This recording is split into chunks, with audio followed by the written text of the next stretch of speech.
बेटा करा दो।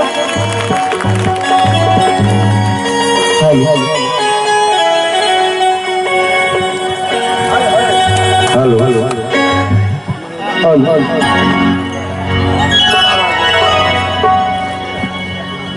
हम समस्त श्रोतागण के प्रणाम करै छी। संगे अपन पूजा कमेटी के अध्यक्ष महोदय, सचिव महोदय, कोषाध्यक्ष महोदय और सब सदस्य के सेहो धन्यवाद दै छियनि जे हमरा मौका देलथि। संगे भाई अरविंद जी के सेहो धन्यवाद दै छियनि। तो बिना समय व्यतीत केने हम एक अपन गीत सुनाबै छी जे एपी प्रोडक्शन के माध्यम से रिलीज भेल हँ एही दुर्गा पूजा में।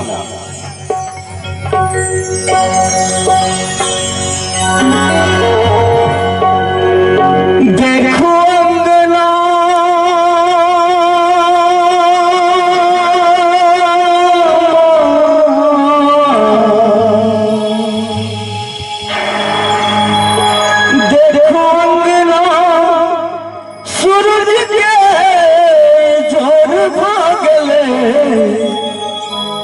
जागू जागू जागू न मैया भोर भागले, जागू जागू जागू न मैया भोर भागले। देखो अंगना देखो अंगना सूरज के जोर भागले, जागू जागू जागू न मैया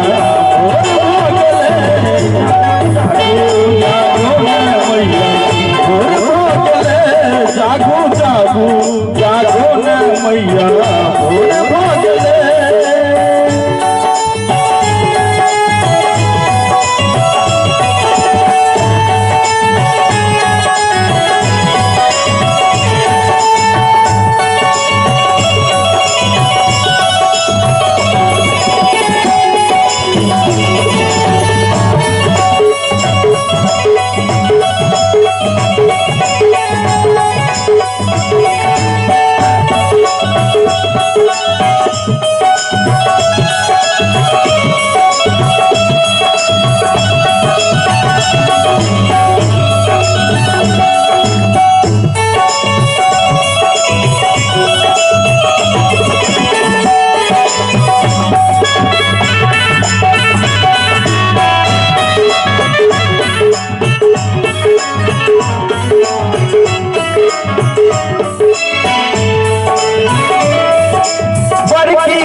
छठी काकी दुआरा है,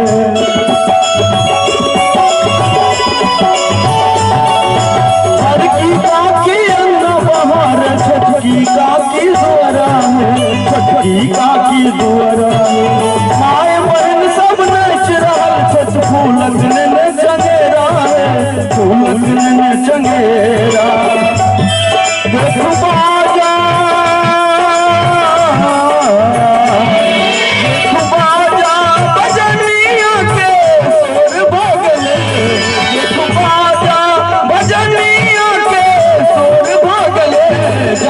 जागो जागो न मैया भोर भागले,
राउर माल कियो मने छठन धन लक्ष्मी कियो मने छठलाल कियो मने छठलाल देख संकट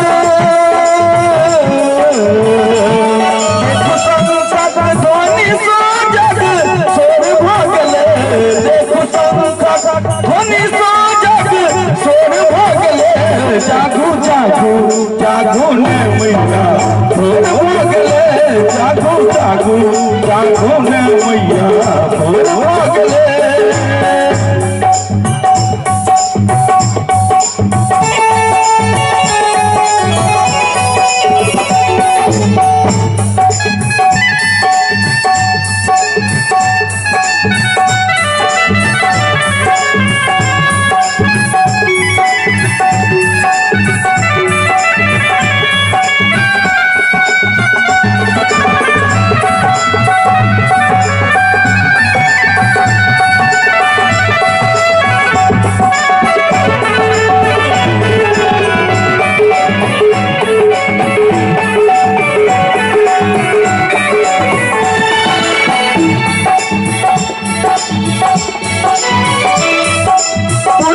पंडित वेद पढ़े छठ बाबा चार डोला बहने बाबा चार डोला बहने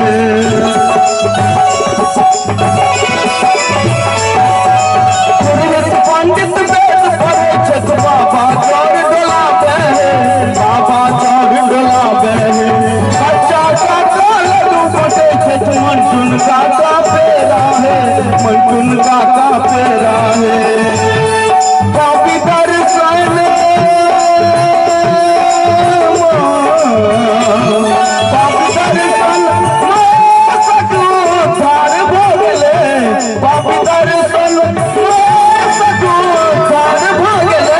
जागू जागू जागू ने मैया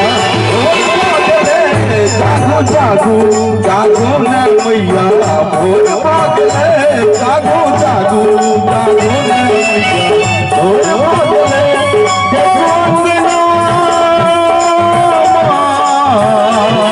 देखो अंगना सूरज के भोर भागले जागू जागू जागू ने मैया जागो जागो जागो ने मैया जागो जागो जागो ने मैया जागो जागो जागो ने मैया भोर भागले।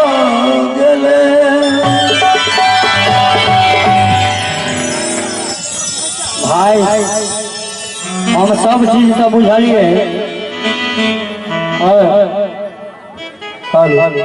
मुदा ई नहीं बुझलिए जे मसुएल मुरही जका अपने सब जे बैसल छी ओकर कारण की छै।